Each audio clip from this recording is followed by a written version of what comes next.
Hi guys, welcome back to the channel. Today I'm creating this kind of 3D arch cat eye effect. So to start off with, I'm just starting with Serious Black and popping on a couple of coats of this, curing it in between because I'm using cat eye, and most of the time I like a black behind a cat eye because it really emphasizes the effect. So just make sure you've got a nice even coat of that on, and then we're going to cure it and go back in with another coat.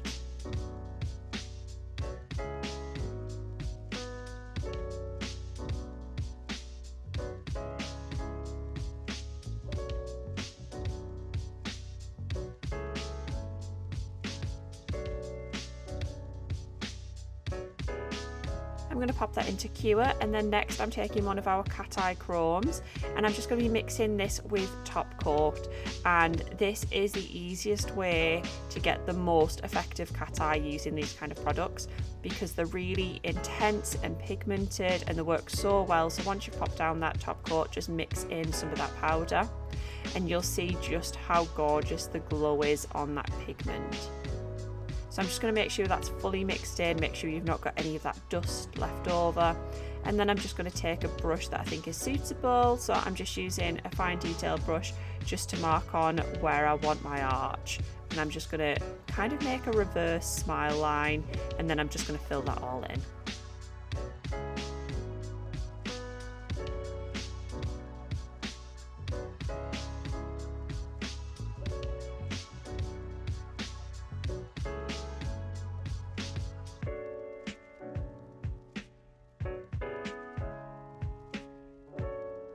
So I'm just taking a slightly bigger brush and just filling that all in, and you're going to leave this completely uncured, and then you're going to take your magnet and just magnetize it. So I'm taking this magnet and just kind of going around the outside just to get all of those magnetic particles moving about, and it'll just give it a bit more of a glow. And I'm just going to make sure that I do kind of like an aura effect on this one, just go around all of the outside bits. So when I go on to the next section, I'll do the same, and you'll have a bit of difference between them. I don't know if that makes any sense, but you might see what I mean in a minute. So I've just done exactly the same thing with one of our other cat eye chrome pigments, just mixed it with some top coat, and I'm just going in to do another arch on top of this one. So just following that smile line I've already done, or reverse smile line if you know what I mean, and just kind of following it round. I'm just tapering it in towards the ends and making it thicker towards the middle too. So the hardest part of this nail is literally just making sure that your arches are equal. So as you saw on the first bit, I put down just a little middle line just so I could see where the middle was for that first one, and then I'm just kind of following the shape with the rest of it. And I did forget to say earlier, make sure to cure it in between these little arch sections after you've used your magnet. And again, once that's filled in, we're going to leave it completely uncured and take our magnet again and magnetize this one. So just going around the outside, and then I'm going to focus more of my magnet towards the bottom of this one so it glows in the same kind of direction as the bottom section, and it'll just give a little bit of a shadow in between the two. I'm just going in with one of our other cat eye chrome pigments, and I will tag all of these products below because they do have codes for their names, so they're not always the easiest to remember. So I'll tag them all down below, and then there'll even be an easy shopping link, so you can just click on that if you want to, and you can find all of the cat eye chromes that I've used today. So again, I'm just filling in that top section. I've just used a fine detail brush to go around the last arch. One thing you want to do when you're doing cat eye is just make sure that your gel polish is even and you don't have a lot of streaks or anything in it, because that will kind of show up even after you start magnetizing it. So I'm doing exactly the same process with the magnet on that uncured gel, and just going in from the sides and the bottom. I'm going to cure that, and then I'm going to take our gel top coat nail sealer and just go over the whole thing. And we are doing some isolated chrome, which is why I've used this specific top coat. It is a little bit thicker than our normal one, which means it works really well when you need to buff the nail down because it gives you a little layer of protection. So I've popped that into cure, and then just taking one of our white sanding blocks and just making sure the whole top of the nail is buffed and matte, and it just means the chrome won't stick to anywhere else.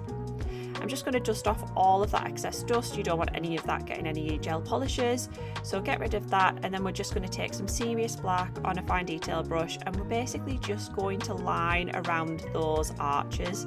So I'm just taking a really long ultra fine detail brush and just loading that up with the Serious Black and just getting those side bits down before I go in and add in the arch.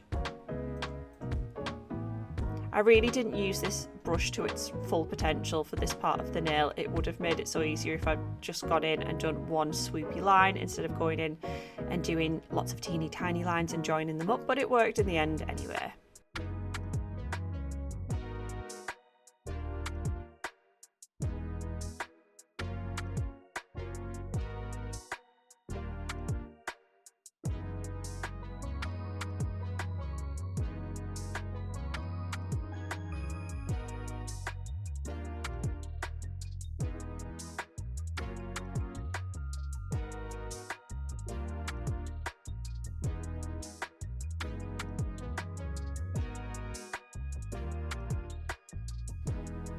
I'm just going in and perfecting those lines and slightly thickening them up in the middle. And I did make a tiny error on one of these arches, so I just went in with some gel res on a lint-free wipe and just wiped a little bit of that off because it did go a little bit wrong, but that's fine, things happen, and luckily because it's not cured you can just wipe off. So I'm just going to go back in and finish that little bit off, and then I'm going to pop it in the lamp to cure, and then we're going to take one of our chrome pens, and this one is a slightly more coppery colour than gold, and I'm just going to wipe this over the top of that serious black and it'll stick really nicely. Our chrome pens work the best with our serious black. They don't work as well with a normal top coat, they work better with a slightly stickier gel, so our black seems to work the best.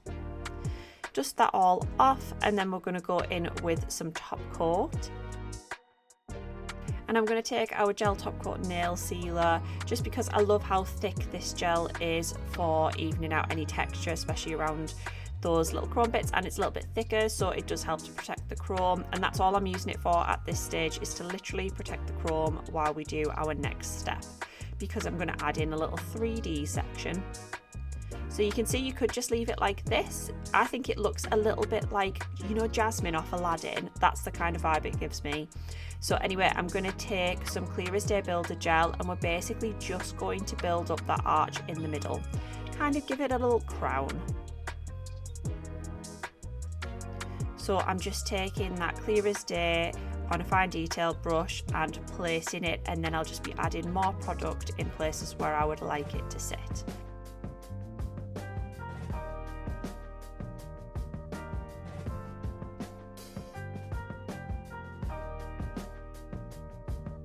Especially with this kind of design, you don't necessarily want all of the bulk to be at the side of the nail, because it wouldn't be particularly comfortable and it would get a little bit annoying. So I have just turned it over there so it pulls further towards the middle and let gravity help you a little bit. I'm just going back in and perfecting those sides, just taking away some of that product so it sits a little bit flatter.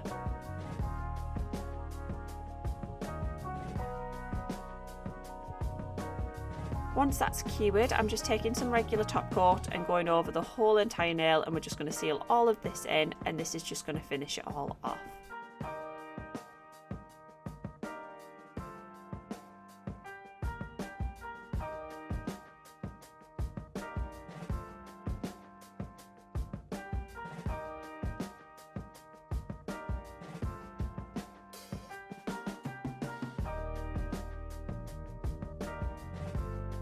And there we have it, guys, that's the nail all finished. I'd love to know what you think down below. Let me know what you would like to see next time, and if you want any of the products that I've used, they will also be tagged down below as well, so you can click on our easy shopping link and just get everything you need just there. Anyway, we'll see you next time, guys. Bye.